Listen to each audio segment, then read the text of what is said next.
You're listening to Bigfoot Society, and I'm Jeremiah Byron. Tonight's story doesn't come from a hunter or a hiker. It comes from an 18-year-old woman in the mountains of California who had no weapon and nowhere to run. Something peered at her from behind the trees, and that was just the beginning, because for Tamara, what she saw that day still haunts her sleep, and now she's looking for it. This is a story of the Sasquatch that peered from behind the tree, so stay with us.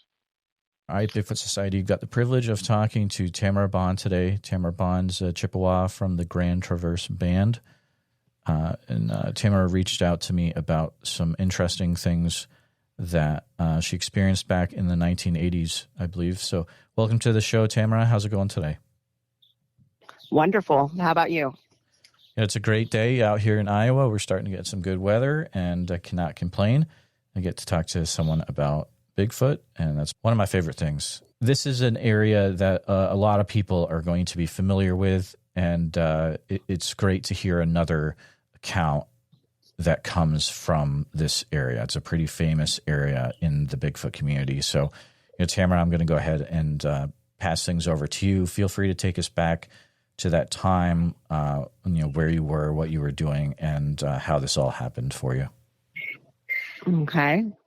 Well, it was sometime in the 80s. I was only like 18 or 19. And I had joined the California Conservation Corps and was getting trained to work for the California Department of Forestry.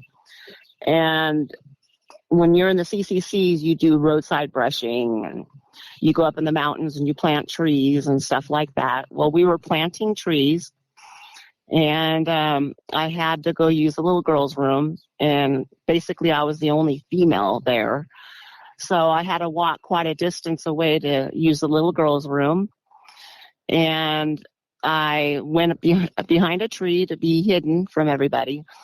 And as I'm sitting there, I heard this crunching noise, and I looked up and I saw this tall creature. At the time, I didn't know what it was, and with red fur, red hair, and I'm going, what did I just see? I'm sitting there wondering, and it peeped back at me again behind the tree, and it probably did it like 3 times, and around the 3rd time, it stood there and looked at me, and I just freaked out. I sit up, start running with my pants down because I'm so scared, and I'm falling to the ground, and I'm running up, and I'm running, and I'm falling down still, trying to get my pants up, screaming, monster, monster, monster. And I got to the crew, and they're like, Tammy, what's wrong with you? I'm all, there's a monster back there. And they're all laughing. There's what? A monster. And I'm like, yes, there's a monster. I swear to you, I saw he looked almost human. And they're like, what are you talking about? I said, I saw a monster.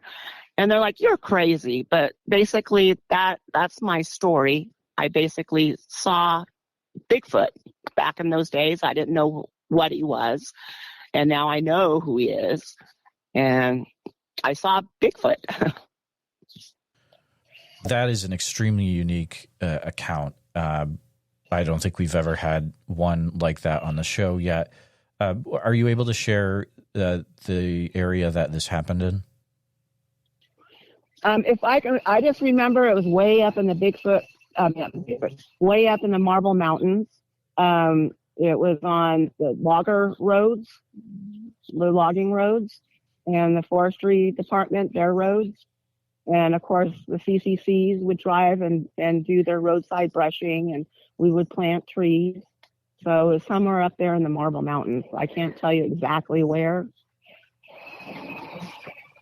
So absolutely. And a lot of listeners will know about the Marble Mountains from the video that's pretty famous of the Bigfoot that's walking up on the ridge that was taken in 2001 by the youth group that was on the camping trip.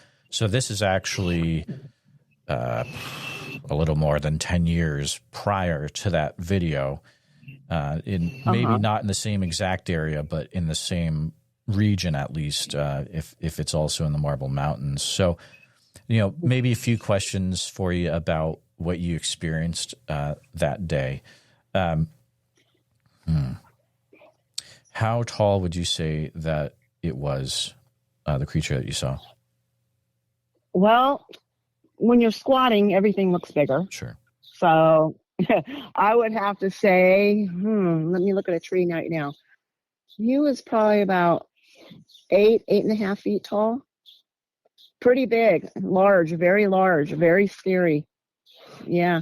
Even talking about it right now kind of gives me the wibbly jibbies. Absolutely.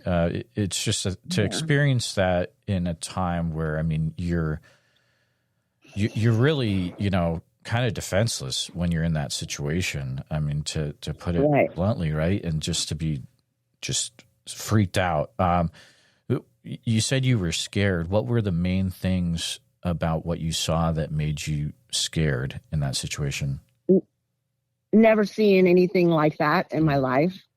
And seeing a face that was, covered partial with fur and partial looked like human skin, and just wondering what the heck this is. I'm only 18, 19 years old, and, I'm just thinking, what the heck? What was that?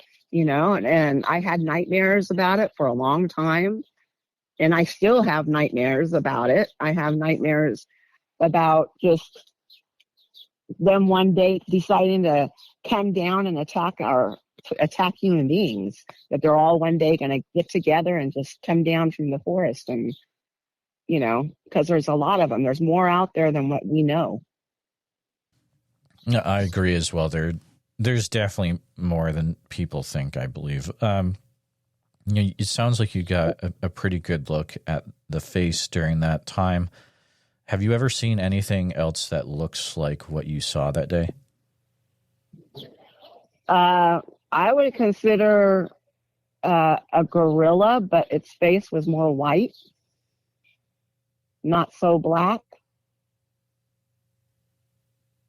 It was more of a white, light brown. His fur was red, and I was told that the red ones are the mean ones. So luckily I got out of there. People have said the red ones are pretty mean. I've heard that as well. I've heard, red, or I've also heard, if it has 4 toes, you better watch out. That could be an issue as well. Did you notice a certain parts of the face that made you think like, oh, this kind of has more of a human look to it? It had big black eyes. It just, the features, his nose was flat. He, because like I said, about 3 or 4 times he kept peeping around that tree, and here I am, like scared, and my eyes are as big as saucers, so I saw clearly what I saw, because I'm like, what the heck? What is this?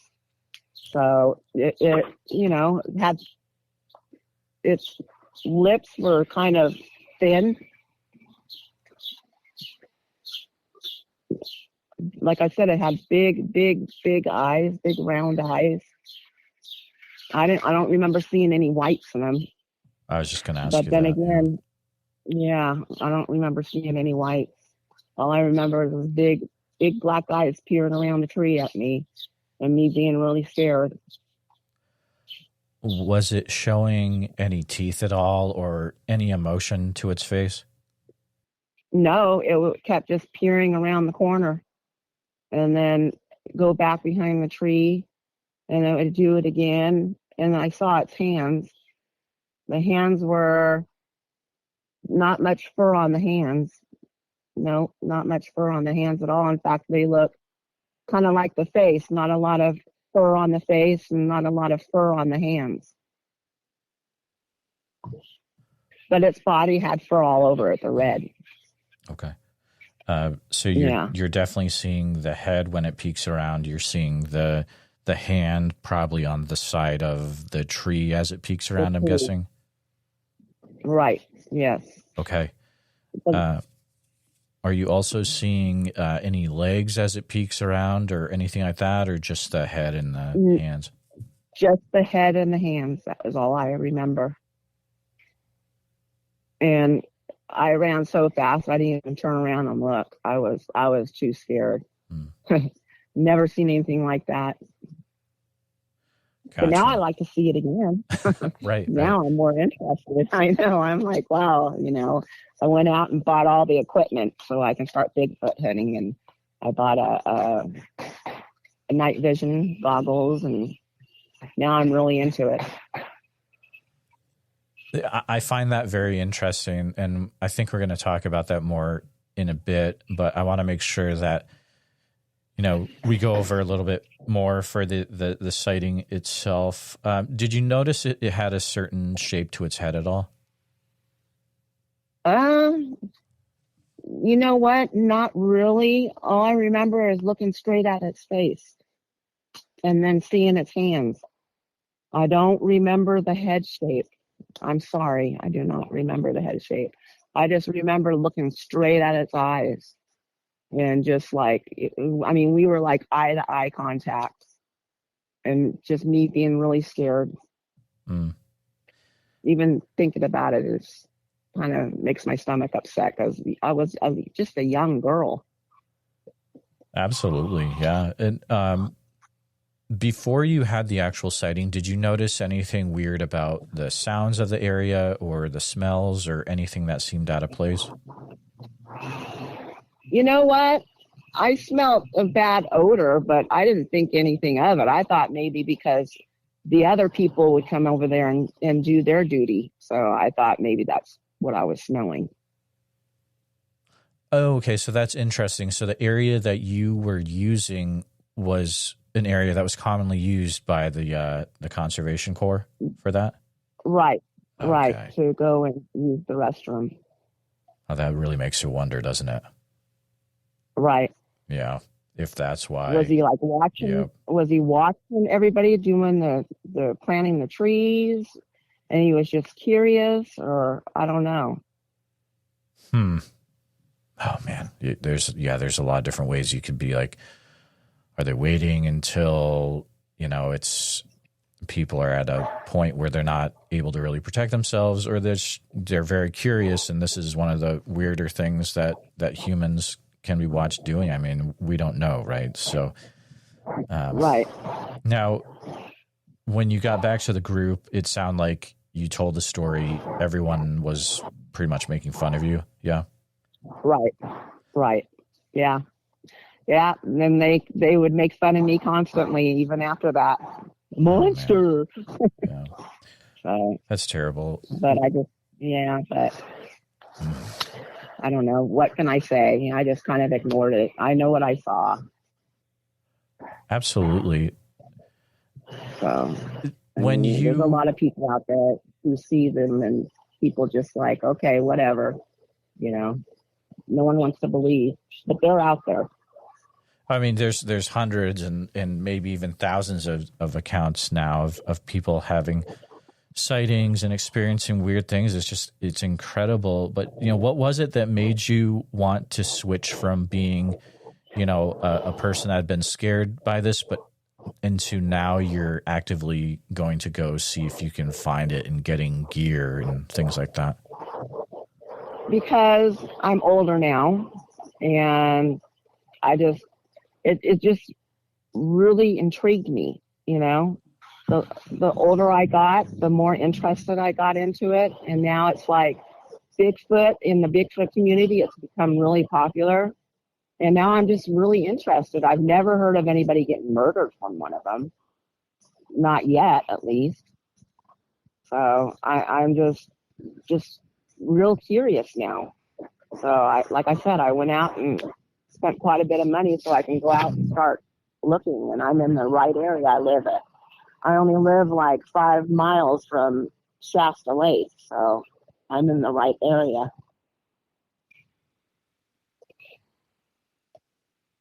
And we're not too far from the Marble Mountains, but yeah.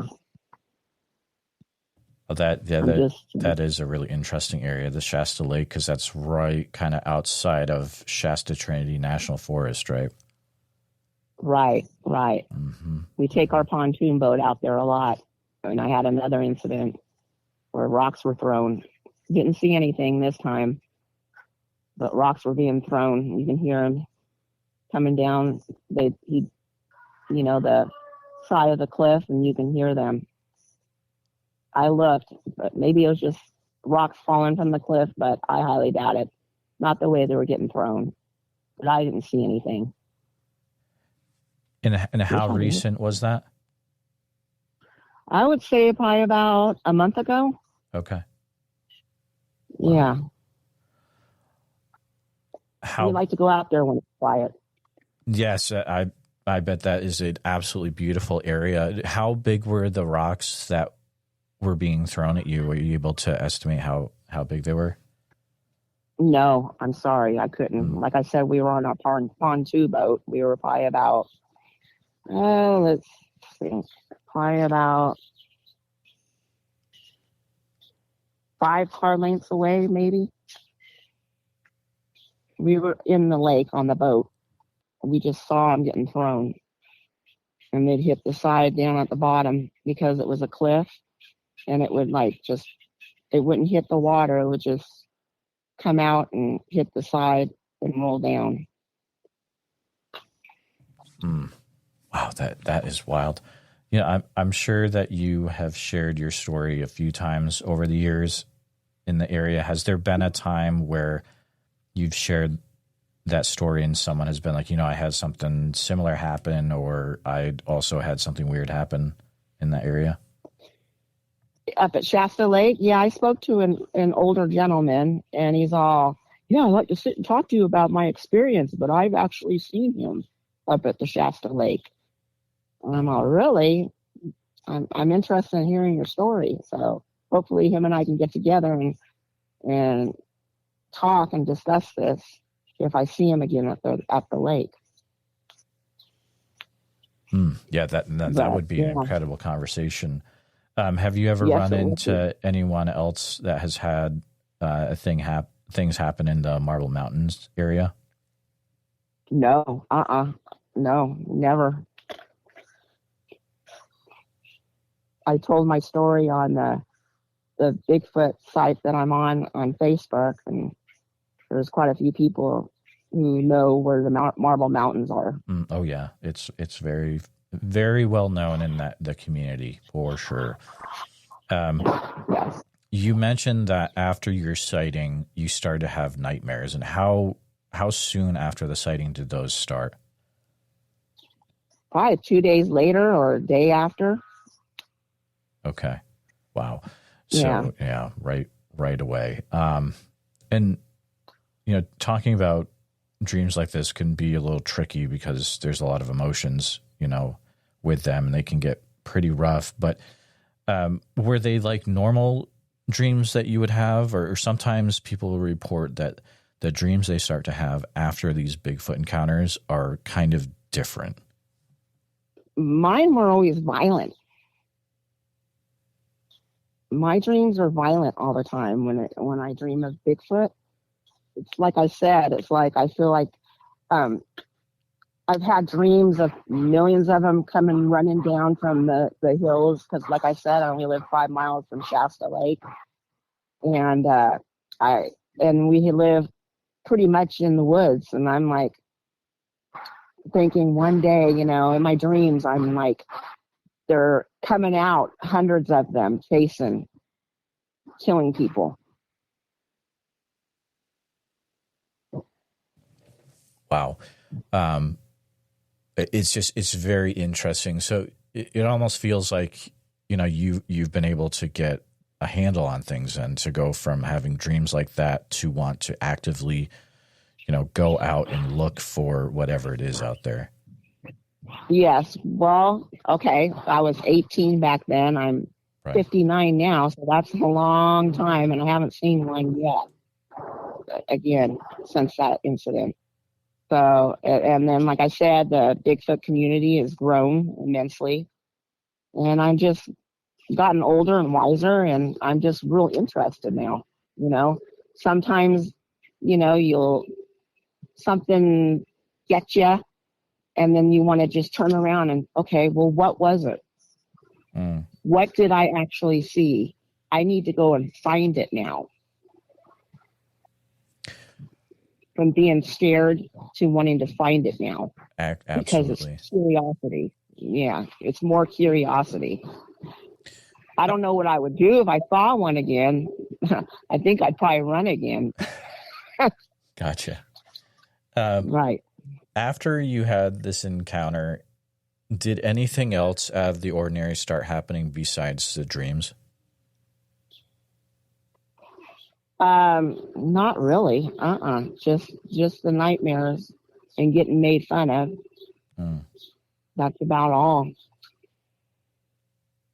But being a Native American, they say that more things are closer to a Native than most other nationality. There's other things I've seen, you know. I have the ability of I see ghosts, basically. I'm able to see dead people. And I've always had that ability since I was a little girl. That's extremely interesting. So that happened before the encounter. So you just see them like randomly walking around in certain areas then? Of seeing ghosts? Yeah. Well, I could be driving down the freeway, and I've proven it to my fiance in a town that my dad lived in, Shandon. I kept seeing this Asian lady and this Asian boy, and they were all bloody, and his arms half off, and she's all grossed out and bloody, and Nick's all, I don't see anything, you know. And so he ended up Googling things and found out there was an Asian lady and her son that were in a car accident and died. I see things like that. I'm able to see spirits. Okay. So this isn't like you're, not to say anything like taking it lightly, but it's not like you're seeing a person who's wearing a white bed sheet, like a person going out for Halloween. Like you are seeing people messed up that have, passed away, or Wow, I don't know if I could handle that. Just that happening anywhere. People say it's a gift. I think it's a curse. Because I see it a lot. I can be driving down the freeway and I'll know exactly where there was a horrific car accident. Wow. Okay. So did that happen when you were, doing work with the Conservation Corps at all, where you would randomly, see things out in the woods, or? I've never seen any spirits out in the woods. No. But I've had this gift since I was like 4 years old. I don't call it a gift. I call it a curse. Sure. Did anyone else in your family have that as well, or just my mother did. Okay. Yes, my mother had it too, and she didn't like to talk about it. And I shouldn't have even brought it up to you, because it's like, people just think it's crazy when you talk like that. But I'm not crazy. I see what I see. I've proven it. My fiance looking it up on Google. He's all, look at this. I know I'm not crazy. That's just something that I was born with. My mother was born with. Absolutely. And I think some individuals are more sensitive to things, which is why, you can see things like that, or maybe even, that's how you see things like Bigfoot. You're more sensitive to it. I mean, there's a lot we don't know that science can't really, can't really analyze things like this, but it is so extremely interesting. Have you ever thought of maybe there is a way that you can use that as a gift in some way? I could probably maybe help people, with their loved ones. I don't know. I feel that maybe I'm supposed to leave these people that have passed, maybe to let them go somewhere else instead of sitting here on Earth. But I'm too frightened to do it. I don't want to be attached. I don't want things following me. You know what I mean? I just half the time I just ignore it and just live my life. I've taken walks and I've seen things, and it's like I just ignore it. Kind of, I don't like it. It's not a gift to me. It's how do I? No, I don't like it at all. Yeah, sorry. It's not a fun thing. No, you're good. And I think then it's important what you're doing where you're trying to get, control of the situation, at least on the Bigfoot side where, hey, I'm going to actively look for it and not have to be, be scared of the situation. But it is it's a very, very interesting thing. I'd say thank you so much for sharing what you experienced. It sounds like, through your life you've experienced not just this Bigfoot encounter, but also you've seen other things as well. And I hope that if that's what your goal is and it's what you want, that hopefully you are able to, see another Bigfoot again someday. You're in the right area, that's for sure. I mean, you could always drive up to Mount Shasta. I don't know if you've ever been up in that area, but there's a lot up there too. So yes, they've got caverns underneath the Mount Shasta. So yeah, I've been up there too. But I haven't seen anything. I'd like to, but like I said, I've bought all the tools to start looking. Thinking about maybe joining one of the groups around here if they would accept me. Yeah. Start looking. Well, there you go. Well, I hope that hopefully you're able to make some connections. But Tamara, thank you so much for coming on the show and for sharing what you've experienced. I appreciate you being open enough to share a time that is very unique, and definitely feel free to reach out to us if you ever have any other things happen in the future after you start going out more. Yeah. Okay. Well, thank you. And thank you for believing me. Yes, ma'am.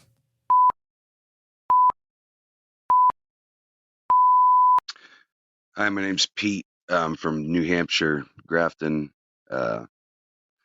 Anyhow, I had an encounter about 5 or 6 years ago. I just started watching your program and said you had a New Hampshire encounter. I went on a Jeep ride with my buddy and our daughters. My little girl was about 4 years old, and I think his daughter was about 13. And we went up on a Class 6 road between where I live in Grafton and a town called Wilmot. There's an old settlement called Fowlertown, which is basically just a bunch of gravestones and cellar holes now. Hasn't been occupied in 150 years. Anyhow, there's a mud bog up there that on the weekends you can see a lot of Jeeps going up there. It's very popular.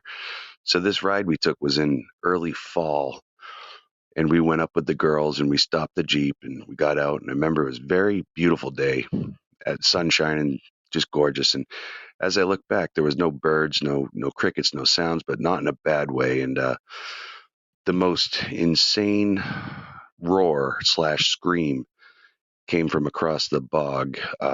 It was 30, 40 seconds long. It was very long, very loud.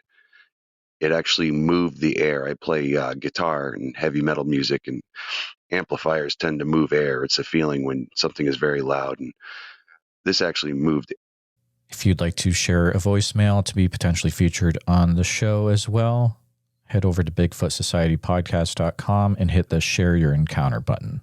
Just wanted to take a minute to say thank you for listening to this episode of the Bigfoot Society podcast. Tamara's story is one of those unforgettable encounters, not just because of what she saw in the Marble Mountains, but because of how deeply it impacted her, from the terrifying moment behind the tree to years of nightmares, and finally to curiosity and courage. It's a reminder that fear doesn't always have to win. And if you enjoyed this episode, please hit subscribe to our channel on YouTube, tap the bell icon for notifications, and share it with someone who loves a good mystery or a truly chilling Bigfoot story. And if you're listening to us on Apple Podcasts or Spotify, follow the show and please leave a positive 5-star review. It helps more people find these incredible eyewitness accounts. Now, if you or someone you know has had a Bigfoot encounter, especially in Northern California, Marble Mountains, Shasta area, or around Marble Mountains, Shasta Lake, or around Mount Shasta, I'd love to hear about it. Please shoot me an email at bigfootsociety@gmail.com and let's talk. And don't forget, Sasquatch Summerfest is coming up July 11th through 12th in Oak Ridge, Oregon. Bigfoot Society listeners can get a 2-day pass for the price of 1-day admission with code BFS at checkout. Your tickets now at www.sasquatchsummerfest.com. Thanks again for being part of the Bigfoot Society. Until next time, keep your eyes open, trust your gut, and never stop asking what else might be out there, and see you in the woods.